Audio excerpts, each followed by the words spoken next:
முக்கிய செய்திகள். அமெரிக்க பொருட்களுக்கு வரி குறைப்பா? ட்ரம்பை பார்த்து மோடி அஞ்சுவது ஏன் என காங்கிரஸ் கேள்வி. கட்டாய மதமாற்றத்தில் ஈடுபட்டால் மரண தண்டனை. மத்திய பிரதேச பாஜக அரசின் முடிவுக்கு எதிர்க்கட்சிகள் கண்டனம். மகாராஷ்டிராவில் வேகமாக பரவும் ஜிபிஎஸ் காய்ச்சல். 12 பேர் உயிரிழந்திருப்பதால் எல்லையில் கண்காணிப்பு தீவிரம். வணக்கம். அமெரிக்க அதிபர் டிரம்ப் கூறியது போல அந்த நாட்டு பொருட்களுக்கு இந்தியா வரியை குறைத்துக் கொள்ள ஒப்புக்கொண்டுள்ளதா என கேள்வி எழுப்பியுள்ள காங்கிரஸ், சொந்த நாட்டில் சிங்கம் போல கர்ஜிக்கும் பிரதமர் திரு மோடி அமெரிக்காவை பார்த்து அஞ்சுவது ஏன் என வினவியுள்ளது. வெள்ளை மாளிகையில் செய்தியாளர்களை சந்தித்த அமெரிக்க அதிபர் டிரம்ப் தனது நடவடிக்கைகளை அடுத்து அமெரிக்க இறக்குமதி பொருட்கள் மீது வரியை குறைத்துக் கொள்ள இந்தியா ஒப்புக்கொண்டிருப்பதாக தெரிவித்தார். இந்த பின்னணியில் டெல்லியில் செய்தியாளர்களிடம் பேசிய காங்கிரஸ் கட்சியின் ஊடக பிரிவு தலைவர் திரு பவன் கேரா, வரிகளை குறைக்க இந்தியா ஒப்புக்கொண்டதாக அமெரிக்க அதிபர் டிரம்ப் அறிவிக்கிறார். ஆனால் இதுகுறித்து மத்திய அரசு எந்த அறிவிப்பையும் வெளியிடாதது ஆச்சரியமாக இருப்பதாக கூறினார். அமெரிக்க அதிபர் மூலம் இந்தியர்கள் தங்கள் சொந்த அரசின் வர்த்தக கொள்கையை பற்றி அறிந்து கொள்ள வேண்டியிருப்பதாக விமர்சித்த அவர், இந்த விஷயத்தில் பிரதமர் திரு மோடியின் நெருங்கிய நண்பர் டிரம்பின் அழுத்தத்தால் இந்திய அரசு வரிகளை குறைக்க ஒப்புக்கொண்டுள்ளதா என கேள்வி எழுப்பியுள்ளார். இந்தியாவின் தேசிய நலன்களை ஏன் விட்டுக் கொடுத்தீர்கள் என்றும் கேள்வி எழுப்பியுள்ள திரு பவன் கேரா, வரி குறைப்பு பற்றி டிரம்ப் அறிவிக்கும் போது மத்திய அமைச்சர் திரு பியூஷ் கோயல் அமெரிக்காவில் என்ன செய்து கொண்டிருக்கிறார்?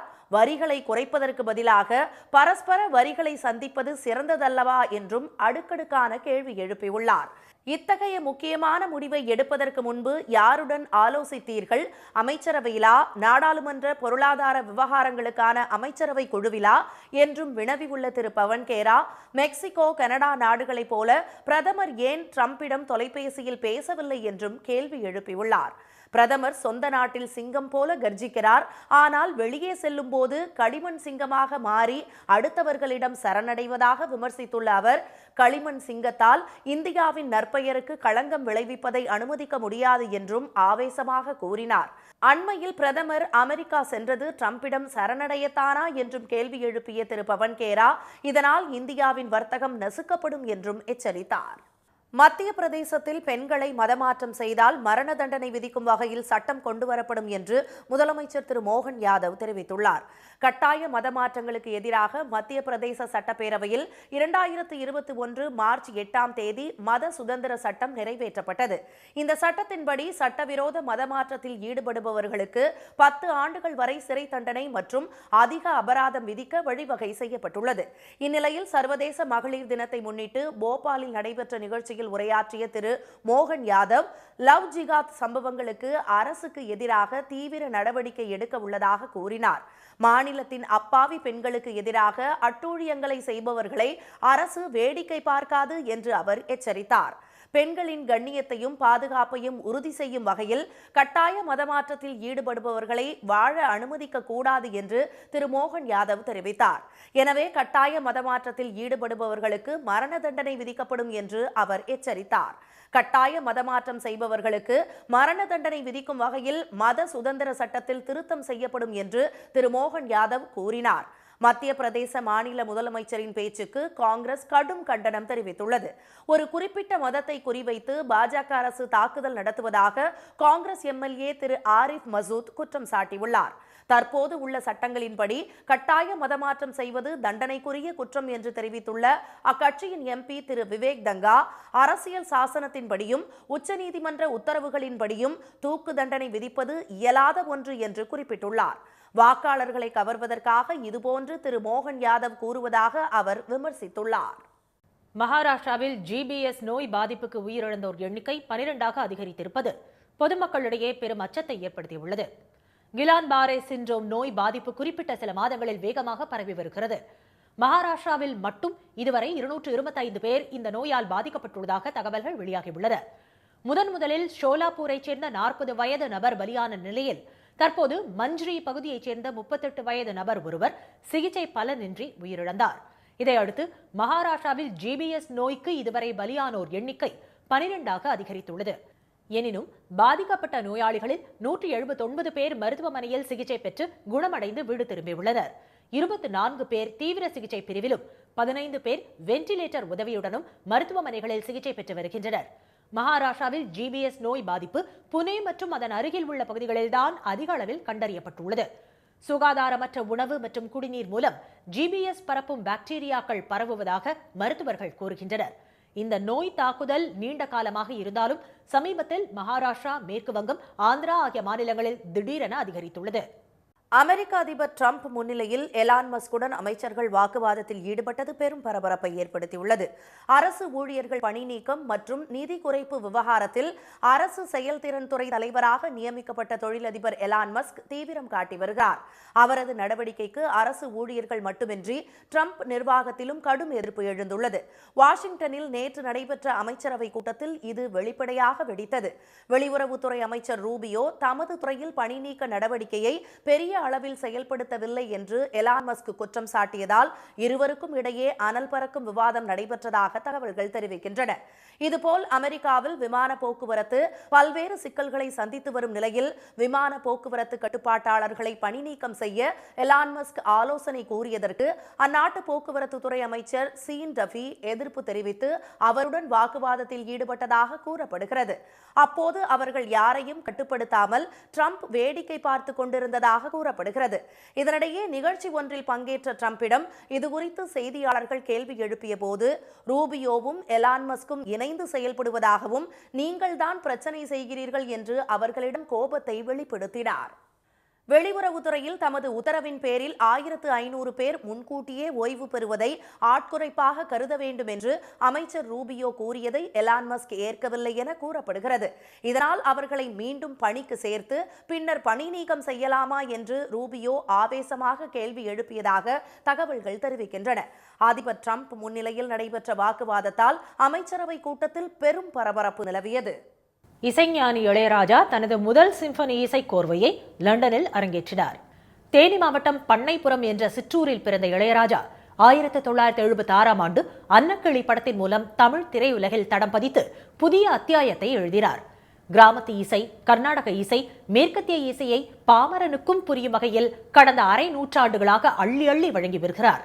தமிழ், தெலுங்கு, மலையாளம், கன்னடம், ஹிந்தி, பெங்காலி, மராத்தி என பல்வேறு இந்திய மொழி படங்கள், ஹாலிவுட் படம் என 1700 திரைப்படங்களுக்கு பின்னணி இசை, 7000த்திற்கும் மேற்பட்ட பாடல்களை தந்து யாரும் நினைத்து பார்க்க முடியாத சாதனைகளை நிகழ்த்தியுள்ளார்.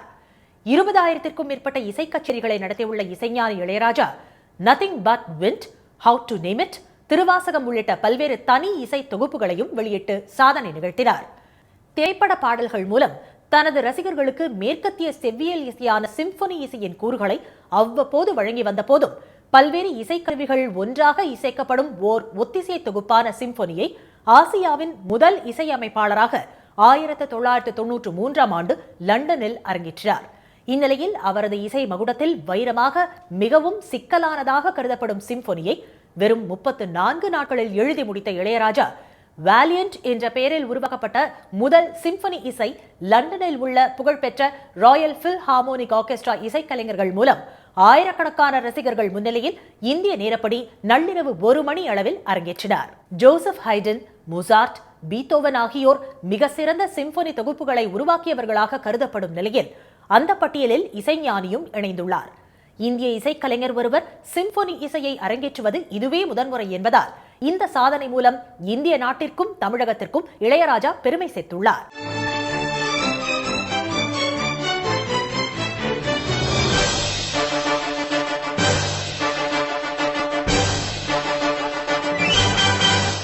இனி வருவது செய்தி துளிகள்.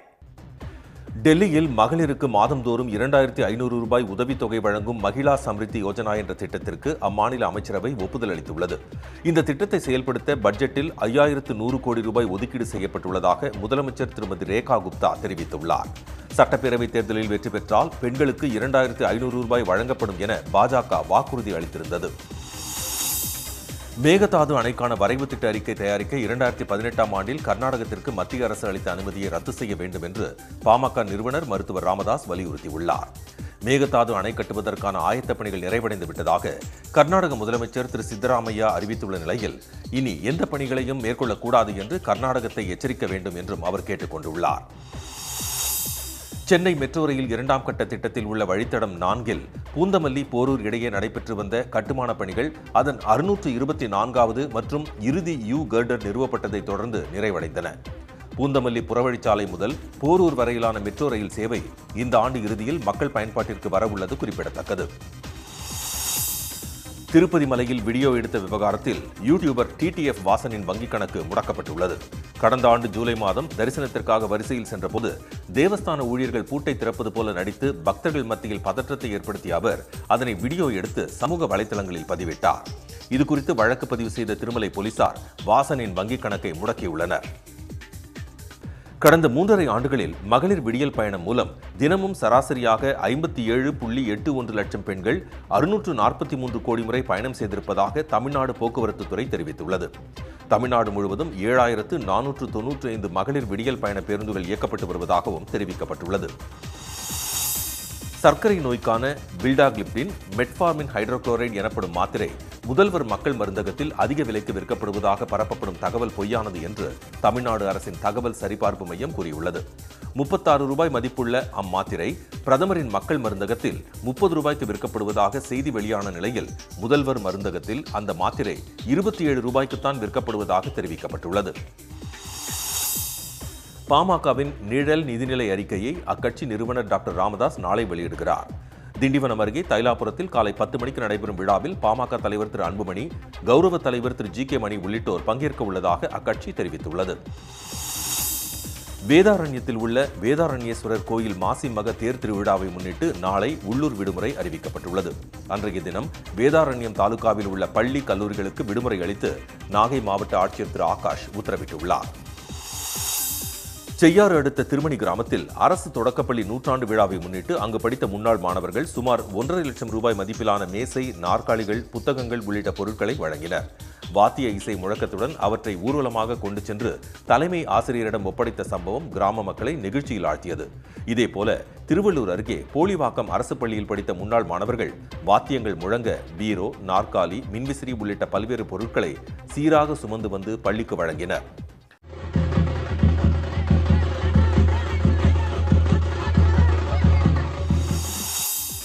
குலசேகரப்பட்டினத்தில் அமைக்கப்பட்டு வரும் ராக்கெட் ஏவுதளத்தில் இருந்து 2 வருடங்களுக்குள் ராக்கெட் அனுப்பப்படும் என்று இஸ்ரோ தலைவர் திரு நாராயணன் தெரிவித்துள்ளார். குமரி மாவட்டம் அஞ்சு கிராம பகுதியில் தனியார் கல்லூரி பட்டமளிப்பு விழாவில் பங்கேற்ற பின் செய்தியாளர்களிடம் பேசிய அவர் நிலவில் தரையிறங்கி அங்குள்ள மாதிரிகளை எடுத்துக்கொண்டு பூமிக்கு திரும்பும் சந்திரயான் 4 திட்டம் 2028ஆம் ஆண்டு செயல்படுத்தப்படும் என்று கூறினார். சென்னையில் முதல் முறையாக நடைபெற்ற படகு போட்டியில் 300க்கும் மேற்பட்ட மீனவர்கள் பங்கேற்றனர்.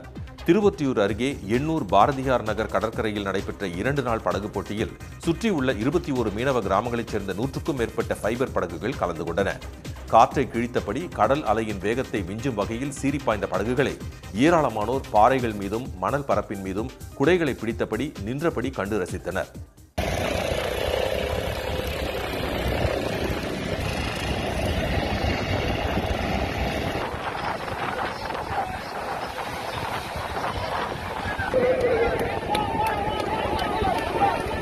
முதல் நாள் போட்டியில் முகத்வாரம் குப்பம் மீனவ கிராமத்தினர் வெற்றி பெற்றனர். முதல் பரிசாக 50,000 ரூபாய், 2வது பரிசாக 30,000 ரூபாய், 3வது பரிசாக 15,000 ரூபாய் வழங்கப்படுகிறது. திண்டுக்கல் மாவட்டத்தில் கொய்யாப்பழம் விளைச்சல் குறைந்துள்ளதால் அதன் விலை 3 மடங்கு அதிகரித்துள்ளது. பழனி அடுத்த ஆயக்குடி பகுதியில் அதிக அளவில் கொய்யா சாகுபடி செய்யப்பட்டுள்ளது.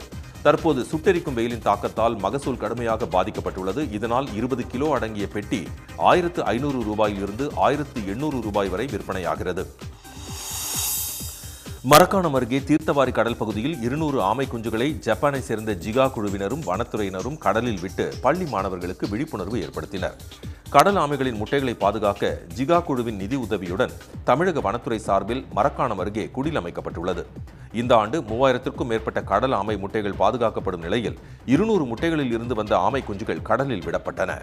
சாம்பியன்ஸ் கோப்பை யாருக்கு என்பதை தீர்மானிக்கும் இறுதிச் சுற்றில் இந்தியாவும் நியூசிலாந்தும் 25 ஆண்டுகளுக்கு பிறகு மோத உள்ளதால் இரு நாட்டு ரசிகர்களிடையே எதிர்பார்ப்பு அதிகரித்துள்ளது.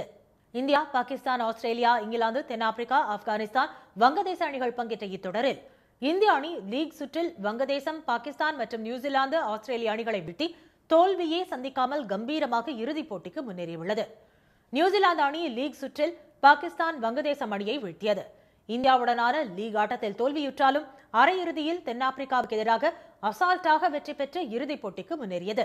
25 ஆண்டுகளுக்கு முன் 2000ஆம் ஆண்டு கென்யாவில் நடைபெற்ற சாம்பியன்ஸ் டிராபி இறுதி ஆட்டத்தில் இந்திய அணி நியூசிலாந்து அணியிடம் சாம்பியன் பட்டத்தை பறிகொடுத்தது.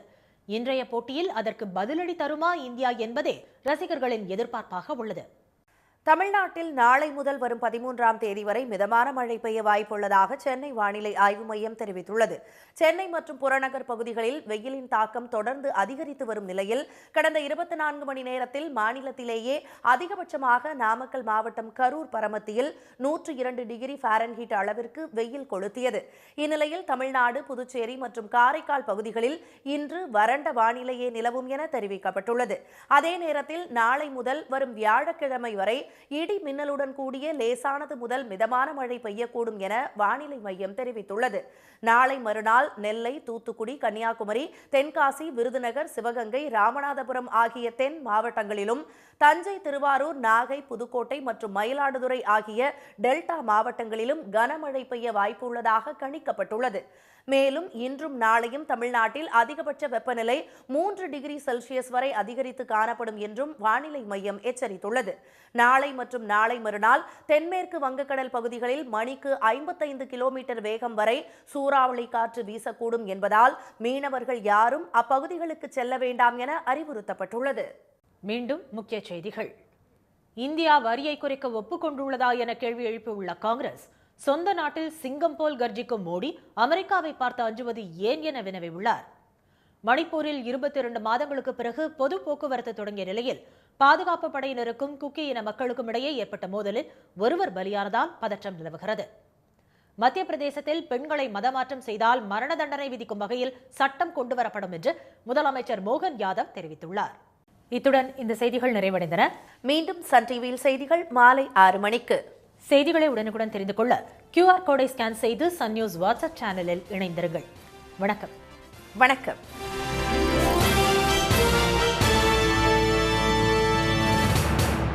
உடனுக்குடன் செய்திகளை தெரிந்து கொள்ள சன் நியூஸ் பெல் ஐகானை கிளிக் பண்ணுங்க.